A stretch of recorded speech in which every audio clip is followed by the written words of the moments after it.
सभी साईं भक्तों को ओम साई राम, जय साई राम, जय जय साई राम।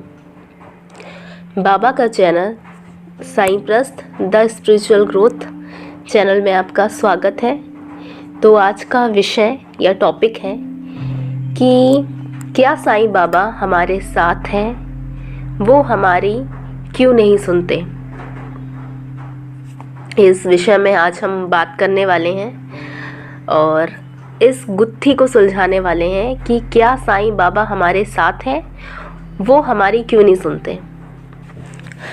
अगर आप साईं बाबा के भक्त हैं, उनकी पूजा करते हैं, उनकी भक्ति करते हैं, तो आप चुने गए भक्त हैं, क्योंकि बाबा ही अपने भक्तों को बाबा ही उन्हें अपनी ओर आकर्षित करते हैं और बाबा के द्वारा ही चुनाव होता है वो भक्तों का।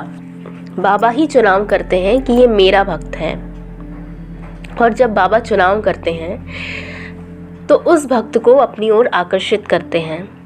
तो बस जब ये आकर्षण का जो एक पीरियड होता है, जब हम बाबा से आकर्षित होते हैं, उसके बाद ही हमारी भक्ति बाबा के प्रति शुरुआत होती है और हम बाबा की पूजा करने लगते हैं।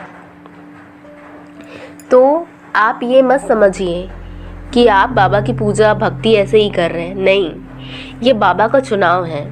बाबा ने ही आपको चुना है, बाबा ने ही आपका हाथ थामा है। तब बस ये बताना कि जो भगवान, जो बाबा आपको अपना बना रहे हैं, आपको आकर्षित करते हैं, आपका हाथ थाम रहे हैं, तो क्या वो आपको छोड़ेंगे कभी?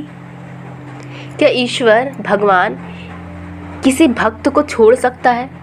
उसने खुद आपको बुलाया, उसने आपका हाथ थामा, तो क्या वो आपको ऐसे छोड़ देगा कि नहीं नहीं मैंने इसे पकड़ लिया है, अब मैं इसको छोड़ देता हूँ? ऐसा नहीं होता है। भगवान अपने भक्त को कभी नहीं छोड़ता है। वो ईश्वर है, वो क्या अपने भक्तों को छोड़ेगा? कभी नहीं। वो अपने भक्तों को कभी नहीं छोड़ता। हाँ, अब बात आती है कि वो हमारी क्यों नहीं सुनते। देखिए, आपको तो ये बात पता होगी कि ये जो हमारा जन्म है, जो वर्तमान ज़िंदगी हम जी रहे हैं, और इसका भूतपूर्व मतलब भूतकाल, जो हमारी पास्ट जर्नी थी, उसमें हम कुछ ऐसे कर्म करके आए हैं। कुछ अच्छे कर्म होंगे, कुछ बुरे कर्म होंगे, है ना। तो जो बुरे कर्म जो हम करके आते हैं, उसका जो फल होता है, उसका प्रभाव हमें वर्तमान ज़िंदगी पर उठाना पड़ता है। मतलब यूँ कहें कि हमें उसका असर जो है हमारी वर्तमान ज़िंदगी पर देखने को मिलता है। अब बाबा क्या करते हैं, अगर हमारी ज़िंदगी में कोई बहुत बड़ी परेशानी आई, कठिनाई आई, जिसका सामना हम कर रहे हैं, और वो सामना करते करते हम विचलित हो उठते हैं कि इतने समय से मैं परेशानी उठा रही हूँ या उठा रहा हूँ, इसका कोई हल ही नहीं निकल रहा है।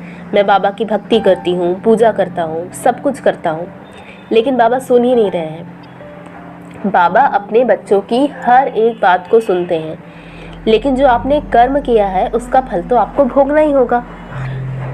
कोई भी व्यक्ति है, अगर उसके ऊपर कोई विघ्न या संकट आया है और वो बहुत सारी परेशानियों से घिरा हुआ है, तो क्या बाबा आपको इस प्रकार का कष्ट देंगे जो असहनीय हो? नहीं। बाबा केवल इतना ही कष्ट देते हैं कि व्यक्ति सहन कर सके।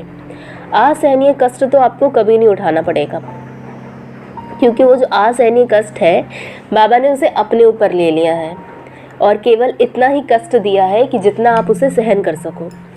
और जितना आप सहन कर रहे हैं, और उसके बाद जो आपको नतीजा मिलेगा, क्योंकि बाबा तो आपकी भक्ति देख रहे हैं, भक्ति देख रहे हैं और श्रद्धा देख रहे हैं कि आप में कितनी श्रद्धा है, आप कितनी भक्ति से बाबा पे विश्वास रखते हैं और कितना धैर्य धारण करते हुए, उन पर विश्वास करते हुए उनकी भक्ति करते हैं। बाबा ये देखते हैं, और जो आपके ऊपर कष्ट आया है उसको बाबा असहनीय कष्ट को अपने ऊपर लेकर केवल उतना ही कष्ट देते हैं जितना आप सहन कर सको। देखो, कष्ट तो आपको उठाना ही पड़ेगा। ऐसा तो है नहीं कि हम कष्ट से मुक्ति पा लें। तो हर एक व्यक्ति को जो भूतपूर्व जन्म में हमने कर कर आए हैं उसका फल तो हमें भोगना ही पड़ता है। और ये कटु सत्य है, ये हम सारे साईं भक्तों को इस चीज़ से हमें एक्सेप्ट करना चाहिए। इस बात, कर्म करे हैं बुरे कर्म, उसका फल तो हमें भुगतना ही पड़ेगा। लेकिन अगर हम साईं से जुड़े हैं तो साईं हमारे जो बुरे कर्म होते हैं उसका जो प्रभाव होता है उस प्रभाव को कम कर देते हैं और केवल उतना ही कष्ट देते हैं जितना हम सहन कर सकें, क्योंकि वो भगवान है। हमें इतना तो कष्ट तो होने नहीं देगा ना कि वो कष्ट हमारे लिए असहनीय हो जाए। लेकिन हम एक इंसान हैं तो हम में भावनाएं होती हैं और हम बोलते हैं कि भगवान तूने मुझे असहनीय कष्ट दे दिया, अब मुझे ये सहन नहीं हो पा रहा है। भगवान हमारे कैपेसिटी देखते हैं कि ये जो मेरा भक्त है केवल इतनी ही इसमें क्षमता है कि इस कठिनाई को कि वो इतना ही सहन कर सकता है, तो मैं उसे इतना ही कठिनाई दूंगा और बाकी की जो कठिनाई है वो पूरी मैं ले लूँगा। जो जितना भक्त सहन करने लायक रहता उतना देते हैं और बाबा बाकी का अपने ऊपर ले लेते हैं। एक सच्चरित्र में एक स्टोरी, एक लीला है बाबा की जो कि सच्चरित्र से ली गई है। डॉक्टर पिल्ले रहते हैं, बाबा के बहुत बड़े भक्त रहते हैं, तो उनको नासूर हो जाता है, कष्ट बहुत असहनीय हो जाता है और वो कष्ट सहन नहीं कर पाते हैं। तो वो काका साहब दीक्षित को बोलते हैं डॉक्टर पिल्ले कि मैं ये जानता हूँ कि ये जो कष्ट मुझे उठाना पड़ रहा है ये मेरे पूर्व जन्म का ही परिणाम है, जो मैं ये फल उसका भोग रहा हूँ। अब मैं इस जीवन से अच्छा मृत्यु को ही श्रेयस्कर समझता हूँ। आप जा कर के बाबा से कहना कि अब वो मेरी यह पीड़ा को दूर करे, मैं ये जो कष्ट है 10 जन्म में भी भोगने को तैयार हूँ। अब ये जो बात जो रहती है काका साहब दीक्षित बाबा के समक्ष जाकर के उनको बताते हैं। जब बाबा ये सुनते हैं तो बाबा कहते हैं 10 जन्मों में क्यों, 10 दिन में ही कर्म का फल समाप्त हो जाएगा। मैं यहाँ बैठा ही हूँ अपने भक्तों की सहायता करने के लिए। जाओ डॉक्टर पिल्ले को पीठ पर लाद कर यहाँ लेकर आओ। मैं सदैव उनकी रक्षा करूँगा और उन्हें कष्टों से मुक्ति दिलाऊंगा। तो इस प्रकार बाबा जो थे वो भक्तों की रक्षा करते थे।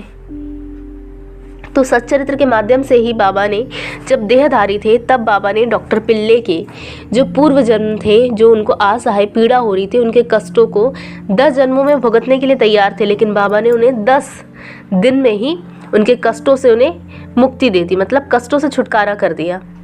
तो वैसे ही आप और हम बाबा के भक्त हैं। अगर हमारे जीवन में कोई कष्ट या परेशानी चल रही है और वो जो पीड़ा है वो हमें लगती है कि वो असहनीय पीड़ा है, लेकिन पीड़ा तो बाबा हमें उतनी ही देते हैं जितना हम सहन कर पाते हैं, और बाकी की जो कष्टों को है वो स्वयं ले लेते हैं।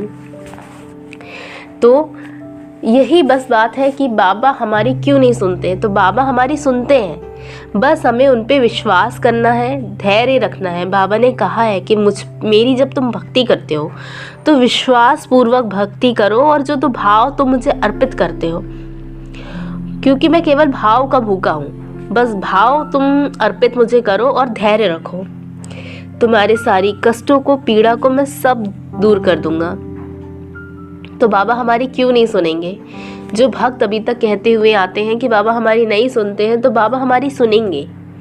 बस ये है कि आपको धैर्य धारण करना पड़ेगा, और जब वो सुनेंगे ना तो इस कदर सुनेंगे कि आपको लगेगा यार बाबा ने मेरे जीवन के तो सारे कष्टों को हटा दिया, सारी परेशानियों को हटा दिया। तब बाबा पे आपको इतना प्यार आएगा कि बाबा जो भी करते हैं बस समय देखते हैं, सही समय आने पर वो चीज़ आपको ज़रूर देते हैं। हो सकता है कि अभी जो समय चल रहा है वो हमारे लिए सही समय नहीं हो, और वो समय आने में कुछ देर हो, तो हमें शांति से बैठ करके धैर्य धारण करते हुए बाबा की भक्ति ही करते हैं। और जब समय आएगा तब बाबा हमें जब उचित चीज़ होगी वो बाबा हमारी पूर्ति कर देंगे। और जब वो पूर्ति करेंगे ना तो इस कदर पूर्ति करेंगे कि जितने भी साईं भक्त हैं जो कष्ट में हैं वो उस चीज़ से, जो भी परेशानियां हैं वो उस कष्ट से तर जाएंगे। जब वो सुनने पे आते हैं ना, जब वो अपने भक्तों की, बस वो देखते हैं कि मेरा भक्त किस प्रकार धैर्य धारण करते हुए मुझ पर श्रद्धा भाव अर्पित करता है। और जब उनको ऐसा लगने लगता है कि हाँ मेरे भक्त जो है मुझ पर इतना विश्वास करता है, तो मैं अपने भक्तों के लिए दौड़ा चला आता हूँ, तो बाबा आपके पास दौड़े चले आएंगे। बस ये है कि वो भाव, वो श्रद्धा हमें हमारे बाबा पे बनाई रखनी होगी। आई होप आपको इस बातचीत से आपको समझ में आ गया होगा कि बाबा हमारी सुनते हैं और बाबा हमारे साथ हैं। तो आज का वीडियो केवल यही था आपको समझाने के लिए, जितने भी साईं भक्त हैं, कि बाबा हमारे साथ हैं और वो हमारी सुनते हैं। ठीक है, अभी परेशानी चल रही है लेकिन आगे नहीं होगी। अभी कष्ट है पर आगे नहीं होंगे। सब अच्छा होगा, सब ठीक होगा, क्योंकि बाबा हमारे साथ हैं। तो इस टॉपिक का जो आंसर है वो आपको मिल गया होगा। चलिए, ओम साई राम, जय साई राम, जय जय साई राम। अगले वीडियो में बाबा की और भी अद्भुत बातें लेकर हाजिर होंगी। Thank you for watching Sai burst the spiritual growth.